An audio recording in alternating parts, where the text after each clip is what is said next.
Hello viewers, সবাই কেমন আছেন?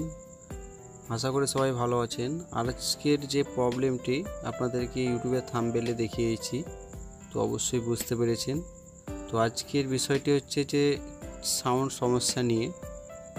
আজকে সাউন্ড সমস্যা নিয়ে একটা নতুন টিপস ধারণা দেব। তো যে কোনো টিভি, অনেক টিভি আছে দেখবেন, হয়তো সাউন্ড আসে আবার কিছুক্ষণ পর সাউন্ড কমে যায়, বা সাউন্ডটা খুব ভালো লাগে না, হয়তো সাউন্ডটা না খেয়ে কথা বলে, বা খড়খড়ানি আওয়াজ, এরকম ইত্যাদি সাউন্ড সমস্যা। তো এইরকম সমস্যার ক্ষেত্রে আপনি অনেক পার্টস চেঞ্জ করেছেন, আইসি চেঞ্জ করেছেন, কিন্তু তবুও প্রবলেমটি সলভ হচ্ছে না, বা হয়তো আপনি সেই পার্টসটি পাচ্ছেন না। তো সেক্ষেত্রে আপনার এই টিপসটি খুব কাজে লাগবে। কেউ স্কিপ করবে না, মাত্র 3 মিনিটের ভিডিও। তো সবাই ভিডিওটি দেখবেন, আর ভিডিওতে ভালো লাগলে অতি অবশ্যই একটা লাইক করবেন, চ্যানেলটি সাবস্ক্রাইব করে রাখবেন। তো সাউন্ড বোর্ডটি আমি কিভাবে লাগিয়েছি, তো চলুন দেখে আসি।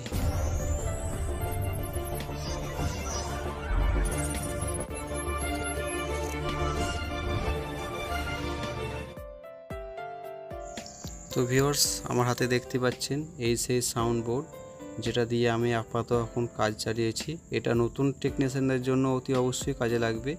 তো মডেল নাম্বারটা হচ্ছে CA3110। তো দেখুন, এটা 15 ওয়াটের স্পিকার চলবে। আর আরেকটা জিনিস, যে তারটি দেখছেন, এটা আপনার দেখুন 17 ভোল্ট পর্যন্ত সাপ্লাই দেওয়া হবে, কিন্তু আমি এখান থেকে 12 ভোল্ট লাইনটি নিয়েছি। এবার কিভাবে নিয়েছি সেটা আপনাদেরকে দেখাচ্ছি।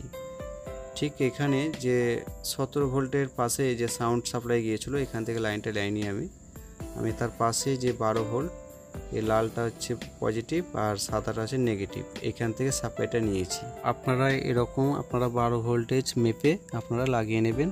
সে অন্যান্য কিছু যায়নি, শুধু 12 ভোল্টে নিয়েছি, তাতে বোর্ডটা খুব ভালো থাকবে। আর দেখাচ্ছি, দেখুন এই যে স্পিকারের যে কানেকশানটি, 15 ওয়াট যে স্পিকারটা আমি লাগিয়েছি, আমার এটা 8 ওয়াটের, মানে দুটো মিলে 16 ওয়াট হবে এই দুটো স্পিকার। আমি এটা পরে লাগিয়ে আপনাদেরকে দেখাবো। তো ওই কানেকশানটা আমি এখান থেকে করেছি। আর এখান থেকে দেখুন RL রেপ রাইডের যে সাউন্ড, এর দুটোকে আমি একসাথে জাম্পার করে একটি তারের মাধ্যমে আমি ডাইরেক্ট যে অডিও ইন, মানে অডিও লাইনটি আসে ইন হয়, সেইখান থেকে আমি জাম্পার করে তারটা নিয়েছি। কিন্তু ভিডিওটা আমরা কিছু কাটিনি, ওটা ঠিকই আছে। শুধু একটা তার আমি এইভাবে এদিক থেকে নিয়ে এসে আমি ডাইরেক্ট মানে বোর্ডে লাগিয়ে দিয়েছি। আপনারাও এরপরে বুঝতে অসুবিধা হলে আমাকে কমেন্ট করবেন, আমি এরপরে ফুল একটা ভিডিও দেব। তো আপাতত আমি দেখুন এভাবে ফিটিং করেছি। তো ফিটিং করার পরে আমি আমার সুবিধা মতো লাগিয়েছি, এটা আপনাদের মতো লাগিয়ে নেবেন। তো কেমন লাগলো একটা লাইক করবেন। তো চলুন, দেখতে পাচ্ছেন আর সাউন্ডও চলে এসেছে, তবে আমি সাউন্ডটা বেশিক্ষণ শোনাবো না, অফ করে দিয়েছি, কারণ কপিরাইটের জন্য। তো এই জন্য আমি সাউন্ডটা কমে রেখেছি। যাই হোক, প্রবলেমটা সলভ হয়ে গেছে, আপনারা লাগাতে পারেন। তো সবাই ভালো থাকবেন, দেখা হচ্ছে পরের ভিডিওতে। ধন্যবাদ।